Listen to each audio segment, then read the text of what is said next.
નમસ્કાર, સેક્યુલર ગુજરાત ન્યૂઝમાં આપનું સ્વાગત છે। સમાચારમાં વાત કરીએ તો વડોદરા કોર્પોરેશનની કચેરી લારી ગલ્લા તથા પથારા ધારકોના અધિકારો બાબતે રજૂઆત કરવામાં આવી। ચાલો કોર્પોરેશનની કચેરીએ લારી ગલ્લા પથારા ધારકોના અધિકારો મેળવીએ। આવો લારી ગલ્લા વાળા જોડાવો, આવો તમારા હકો મેળવો।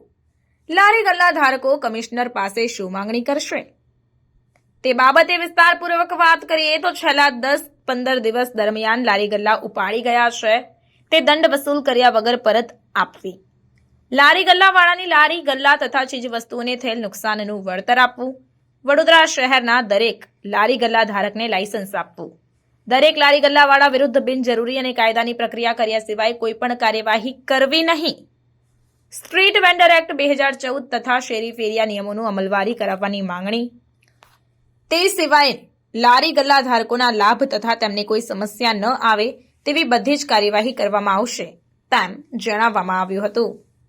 રિપોર્ટર આરિફ સૈયદ સાથે cameraman Ibrahim Taiyadiwala, secular Gujarat news, Vadodara. Declare કરે ને કે શું જરૂરિયાત છે લારી ગલ્લા માટે એમના અધિકાર તો છે સાહેબ। એક છે અહીંયા અચ્છા ટાઉન વેન્ડિંગ કમિટીમાં સભ્યો છે, ક્યાં છે કમિટી, ક્યાં છે? સર આવેદન છે, આમાં બે પ્રશ્નો અમે ક્લિયર પૂછીએ છીએ। એક તો તમે જે લારી ગલ્લા હટાવો છો એના માટે તમે નોટિસ આપી છે લોકોને કે નહીં, એનો જવાબ આપી શકશો અત્યારે? ના, અત્યારે નહીં, તમને લેખિતમાં જવાબ મળશે। તમે પાછલી વાર લેખિતમાં જ આવેલા હતા, કેવું પડે ને 10 દિવસ થઈ ગયા છે, તમારે ઓરલી તો કેવું પડે, કેવું પડે આપણે છે જો આપણે પ્રોપર એનું કાયદાનું અમલાવી કરીએ તો આ બધા કાયદેસરના છે। અને જે દબાણના નામે કે ટ્રાફિકના નામે જે આખી કાર્યવાહી થઈ રહી છે એ કરવી પણ ના પડે, એના માટે જ અમે તો આજે એઝ અ આપના પાસેથી જવાબ લેવા આવ્યા છીએ। આવેદનપત્ર આપો સાહેબ, પણ જવાબ તો આપો એમ તો આપ આપો ને, લેખિતમાં જવાબ આપી દઈશું। બધી કાર્યવાહી વિચારી રહી છે અને આ જે ચાલુ રહેશે આ કાર્યવાહી આજે લોકોની આજીવિકા। નમસ્કાર, મારું નામ જય વ્યાસ છે, હું નેશનલ હોકર ફેડરેશનનો એક લીડર છું। આજે કમિશનર પાસે અમે બધા આવ્યા છે લારી ગલ્લાવાળા। મેઇન બેનર જેમાંથી આવે છે નેશનલ હોકર ફેડરેશન, જે રાષ્ટ્રીય એક સંગઠન છે બધા લારી ગલ્લા પથારાવાળાનું, એની તરફથી અમે આવ્યા છે। કારણ કે આના વગર હવે અમારું કામ ચાલે એવું લાગી નથી રહ્યું। જે અત્યાચાર થયો છે, નોટિસ વગર 10 દિવસથી કાર્યવાહી ચાલે છે। ડેપ્યુટી કમિશનરને 27 તારીખે મળ્યા હતા, એમને અમે પૂછ્યું, વિડીયો છે એનો, કે સાહેબ કોની પાસે ઓર્ડર છે, તમારી પાસે ઓર્ડર છે કે કમિશનરે ઓર્ડર કર્યો છે? તો સાહેબે ઓર્ડર કરવા માટે મનાઈ કરી દીધી અને કીધું કે આરટીઆઈ કરો। આવો જવાબ તો એ આપી બી ના શકે કાયદેસરના રૂપે, કારણ કે જે કાર્યવાહી ચાલી છે તો નોટિસ તો માંગીએ કે ના માંગીએ? નોટિસ તો જે લારીવાળા છે એને તમે બેફામ હટાવી દીધા ત્યારે બતાવી બી નહીં, અને બધા મેજોરિટી લારીવાળા કાયદેસરના છે। તમે સમજો કે આજે PM સ્વનિધિ યોજનાના લોન મળે છે, એમાં લોન લીધેલા લોકો બી છે આમાં, તો લોન કેવી રીતે મળે જ્યારે ગેરકાયદેસર હોય? PM સ્વનિધિની લોન કેવી રીતે મળે?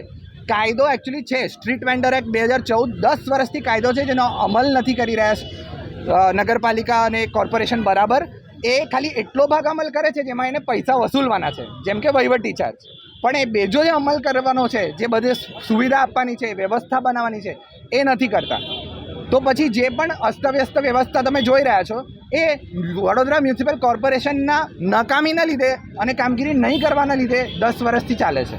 બાકી એમાં બહુ જ સહયોગ આપવા માટે અમે આજે પણ તૈયાર છે।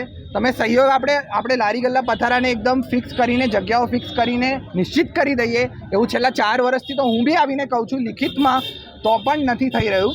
આ બધી કાર્યવાહીને લઈને અમે લોકો આવ્યા છે, પણ જે કાર્યવાહી હમણાં એમને કરી, નોટિસ વગર તોડ્યું, પંચનામા નથી બનાવ્યા, એ તો તદ્દન ગલત કહેવાય। આ કાનૂન વેન્ડર એક્ટમાં બી કાનૂનમાં બી ગલત છે ને, કોઈ બી તમારે અવરોધ હટાવવો હોય, દબાણ હટાવવું હોય, એના માટે બી તમારા માધ્યમથી એક મેઇન વાત જે તમે ચલાવવા માટે રિક્વેસ્ટ કરું છું, લારી ગલ્લા દબાણ નથી, કારણ કે લારી ગલ્લા પથારા સ્ટ્રીટ વેન્ડર એક્ટથી 10 વર્ષથી લીગલ થઈ ચૂક્યા છે, તેના પાસે લીગલી પૈસા વસૂલવામાં આવે છે, ખાલી એને ફેસિલિટી નથી આપવામાં આવતી, એટલે તમને આવા દેખાય છે। આપણે જે હમણાં જોઈ રહ્યા છે પ્રધાનમંત્રી સ્વનિધિ યોજનાની લોનનું બોર્ડ છે, આવું અમારા ઘણા બધા લારીવાળા પાસે ને પથારાવાળા પાસે છે। આ લોન પ્રધાનમંત્રી તરફથી મળેલી છે, કારણ કે અમે કાયદેસરના લારી ગલ્લા અને પથારાવાળા છે, અને એના પછી હવે હફતા જેના બાકી છે એ બધા કેવી રીતે ચૂકવશે એ બી એક સવાલ છે. આપણી સાથે ભાઈ છે. ભાઈ બોલજો તમે તમારા. શેખ મોહમ્મદ યુસુફ છે સાહેબ. મારી બી લોન ચાલુ છે. 1225 રૂપિયાનો હપ્તો છે, હર મહિને ભરું છું. 20,000 રૂપિયાની લોન છે. હવે અમારે કેવી રીતે ભરવાનું, ઘરનું ગુજરાન ચલાવવાનું? હવે લારી ગલ્લાએ લઈ ગયા છે. અમારું કામ ધંધો થતો નથી. મારું નામ शेख मोहम्मद यूसुफ अब्दुल रहमान. देखिए, आज यहाँ पर हम म्यूनिसिपल कमिश्नर श्री को बड़ोदरा शहर के जो स्ट्रीट वेंडर है, लारी गल्ला पथारा वाले हैं, उनके ऊपर जो जुल्म और अत्याचार किया जा रहा है और उनकी जो आजीविका जो कमाते हैं उससे रोकने के लिए उनकी लारी गल्ला जो पुलिस यानी म्यूनिसिपल कॉरपोरेशन जो ले गई है गैरकायदेसर तरीके से, तो उसके लिए यहाँ पर रजूआत करने आए हैं. और आज यहाँ पर बहुत सारे पीड़ित बड़ोदरा शहर के अलग अलग विस्तार से यहाँ पर आए हैं और यहाँ पर ये डिमांड करने आए हैं कि यहाँ पर जो लारी गल्ला ले गए वो उनको दंड किए बगैर वापस किया जाए. उनको जो चीज़ वस्तु और लारी गल्ले का नुकसान हुआ है उसकी भरपाई की जाए और कोई ऐसी एक्टिविटीज़ जिससे लारी गल्ला वाला को नुकसान हो उसको रोका जाए. और आज भी ये लारी गल्ला उठाने की जो कार्यवाही जो गैरकायदेसर रीत से चल रही है उसको बंद किया जाए. और दूसरा ये कि पार्लियामेंट में, यानी हमारे देश की पार्लियामेंट में एक बहुत ही अच्छा कायदा, खास करके जो पूरे देश के जो लारी गल्ला धारक है उनकी आजीविका उनको मिले कायदेसरता से, उसके लिए एक एक्ट बनाया गया है, स्ट्रीट वेंडर एक्ट 2014. और ये कायदा पास हो गया है पार्लियामेंट में. उसके बाद विविध राज्यों में, अपने गुजरात राज्य के अंदर भी इसके तहत जो है वो नियम बनाए गए. लेकिन बड़ोदरा म्यूनिसिपल कॉरपोरेशन ने पिछले 10 साल में इसके ऊपर कोई, यानी ये एक्ट पर, स्ट्रीट वेंडर एक्ट पर कोई कामगिरी नहीं की, कोई कार्यवाही नहीं की है, प्रॉपर सर्वे नहीं किया गया है. और बहुत सारे ऐसे लारी गल्ले वाले जो 40 साल से लगाते हैं उनको कोई सर्टिफिकेट, प्रमाण पत्र भी नहीं दिया गया है. अभी बहुत सारी महिलाएं भी यहाँ पर आई है जो 40 साल से लगाती है, उनके लारी उठा के ले गए. दबान के नाम पे या रास्ता रेसा के नाम से जो कार्यवाही की जाती है ये सरासर बड़ोदरा शहर के नागरिकों के ऊपर जुल्म, अत्याचार है. ये म्यूनिसिपल कॉरपोरेशन को किसी के भी ऑर्डर से हो रहा है तो उसको बंद करना चाहिए और जो भय और डर उनके अंदर पैदा किया गया है उसको दूर करके ये कार्यवाही बंद की जाए. और दूसरा ये कि ये जो कार्यवाही की गई है इसके सिलसिले में जो दूसरी रेमेडी है कि हम लोग नामदार गुजरात हाई कोर्ट में भी इस सिलसिले में जो पिटिशन जो होगी लारी गल्ला वालों के फ़ायदे के लिए और कायदे के तहत उनको जो अधिकार दिया गया है वो मिले, उसके लिए हम ये कार्यवाही भी आगे करने वाले हैं.